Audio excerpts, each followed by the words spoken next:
दोस्तों आज की इस वीडियो में मैं आपको भारत के कुछ एक पर्वतों के बारे में बताऊंगा। दोस्तों जैसा कि आपको याद ही होगा कि पिछली वीडियोस में मैंने उत्तर और उत्तर पूर्वी पर्वतों के बारे में आपको बता दिया था। आज की इस वीडियो में हम कवर करेंगे मध्य और दक्षिण भारत को, जिससे कि आपको ठीक तरीके से सारे पर्वत याद हो जाएं और आप एग्जाम्स में कुछ भी मिस करके ना आए।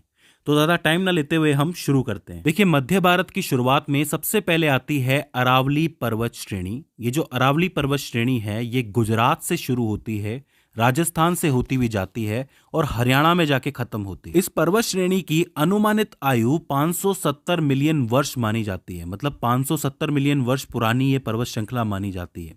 मैं आपको बता दूं कि इस पर्वत श्रृंखला का 80% भाग सिर्फ राजस्थान के अंदर ही है। और एक रोचक बात यह है कि जो दिल्ली है, दिल्ली का जो राष्ट्रपति भवन है, उसकी जो जमीन है वो भी अरावली पर्वत श्रृंखला का ही हिस्सा है। उस जगह को वैसे रायशेला या फिर रायसीना पहाड़ी के नाम से जाना जाता है, दोनों नाम हैं इसके, तो आप इसे याद रख सकते हो। अच्छा, अरावली पर्वत श्रेणी की सबसे ऊंची चोटी गुरशिखर मानी जाती है, जिसकी जो ऊंचाई है 1722 मीटर है और वो राजस्थान के अंदर स्थित है। तो ये जितने भी फैक्ट्स हैं इनसे सवाल बनता है अरावली पर्वत श्रेणी के बारे में। इसके बाद आती है विंध्याचल पर्वत श्रेणी, जो कि मध्य भारत की सबसे प्रमुख श्रेणी है। ये गुजरात से शुरू होती है, मध्य प्रदेश, उत्तर प्रदेश और झारखंड तक जाती है, मतलब झारखंड तक इसका विस्तार हो रखा है। अब यहाँ पे एक कंफ्यूजन पैदा होता है कि यहाँ पे दो इंपॉर्टेंट नाम है, एक है भारनेर की पहाड़ियां और एक है कैमूर श्रेणी। अब मैं आपको बता दूं कि जो विंध्याचल है इसी को भारनेर की पहाड़ी कहा जाता है, लेकिन कहाँ पे? मध्य प्रदेश और उत्तर प्रदेश के कुछ एक हिस्सों के अंदर। वहीं मध्य प्रदेश और उत्तर प्रदेश की जो सीमा है वहां की पहाड़ियों को कैमूर श्रेणी के नाम से जाना जाता है। लेकिन ये सारा का सारा आता किस में है? विंध्याचल के अंदर ही आता है। तो ये चीज आपको याद रखनी है, भारनेर की पहाड़ियां और कैमूर श्रेणी। ठीक है। अच्छा, झारखंड के अंदर विंध्याचल के कुछ एक हिस्से हैं जिन्हें पारसनाथ की पहाड़ियों के नाम से जाना जाता है। अभी जो पारसनाथ की पहाड़ी है इसके ऊपर एक बहुत प्रसिद्ध मंदिर है जैन मंदिर नाम से, इसलिए इसे कुछ लोग जैन मंदिर की पहाड़ी भी कहते हैं। ठीक है, वैसे इसका नाम पारसनाथ की पहाड़ी है। अच्छा, इसकी जो ऊंचाई है वो तकरीबन 1365 मीटर है, तो ये चीज भी आपको याद रखनी है। तो विंध्याचल के अंदर तीन नाम हो जाते हैं, एक भारनेर की पहाड़ियां, एक कैमूर श्रेणी और एक हो जाती है पारसनाथ की पहाड़ी जिसके ऊपर जैन मंदिर बना हुआ है। तो ये चीज आपको याद रखनी है। इसके बाद यहां से दक्कन के पठार शुरू होते हैं, तो आपको स्पेशली यहां से लिख लेना है कि दक्कन के पठार यहीं से शुरू होते हैं।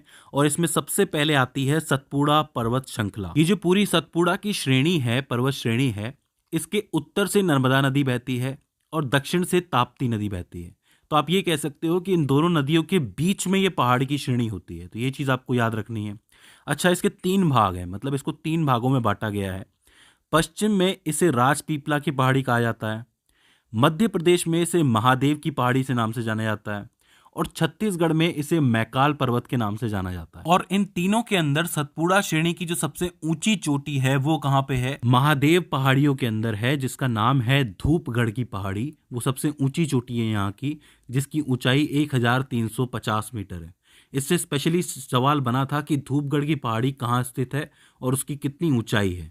ठीक है, तो ये चीज आपको याद रखनी है। इसके बाद आती है महाराष्ट्र की तीन प्रमुख पर्वत श्रेणियां। सबसे पहले आती है अजंता पर्वत श्रेणी, जो कि गुफाओं के लिए और चित्रकारी के लिए काफी ज्यादा मशहूर है। इसके बाद आती है सतमाला, जो कि महाराष्ट्र के अंदर ही है।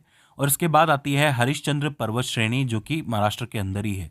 तो पूछ लिया जाता है कि महाराष्ट्र की तीन फेमस पर्वत श्रेणियों के नाम बताइए, तो आप बता सकते हैं। ठीक है। इसके बाद महाराष्ट्र के अंदर ही एक और इंपॉर्टेंट पहाड़ी है जो कि कर्नाटक तक जाती है, वो है बालाघाट पर्वत श्रृंखला।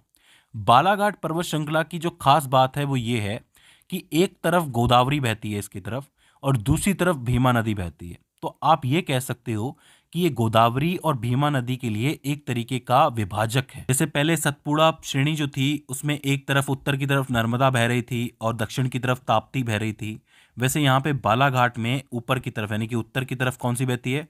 गोदावरी बहती है और दक्षिण की तरफ भीमा नदी बहती है।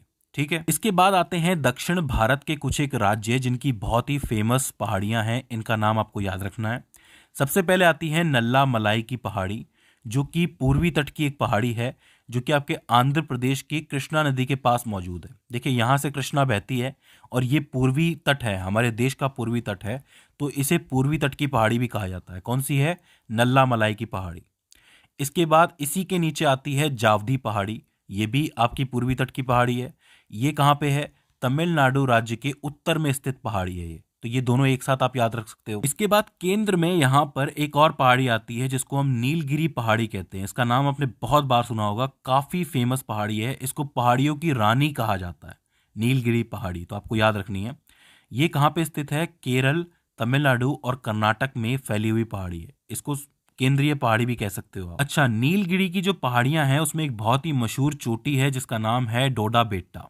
अब इसको आपको जरूर याद रखना है, ये नाम आपने सुना भी होगा कई बार कि डोडा बेट्टा की जो चोटी है वो दक्षिण भारत की दूसरी सबसे ऊंची चोटी है, जिसकी ऊंचाई है तकरीबन 2637 मीटर के आसपास। ये जो डोडा बेट्टा पहाड़ी है और इसके आसपास का एरिया है, यहीं पे टोडा जनजाति के लोग भी निवास करते हैं। इसके बाद आती है अन्नामलाई पहाड़ियां, जो कि केरल और तमिलनाडु की सीमा पर स्थित है। और इनकी जो सबसे ऊंची चोटी है वो है अन्नामुदी। अन्नामुदी बहुत इंपॉर्टेंट नाम है।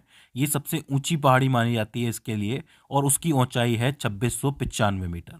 तो एक चीज समझ लो कि डोडा बेट्टा जो है वो 2637 मीटर थी, और ये जो आपकी अन्नामुदी है ये 2695 मीटर है। तो सबसे बड़ी कौन सी हो गई दक्षिण भारत में? अन्नामुदी हो गई। और दूसरे नंबर पे कौन सी आई? ये आपकी डोडा बेट्टा आई। तो इस चीज को आपको याद रखना है। इसके बाद आती है भारत की सबसे दक्षिणी पहाड़ी या फिर सबसे अंतिम पहाड़ी कही जाने वाली कार्डमम पहाड़ी। अब अगर आप लोग इंग्लिश जानते हैं तो आपको पता होगा कि कार्डमम का मतलब होता है इलायची। इलायची को इंग्लिश में कार्डमम कहते हैं। वो इसलिए क्योंकि ये जो पहाड़ी है ये केरल और तमिलनाडु में फैली हुई है, और इन पहाड़ियों पे किसकी खेती होती है? इलायची की खेती होती है।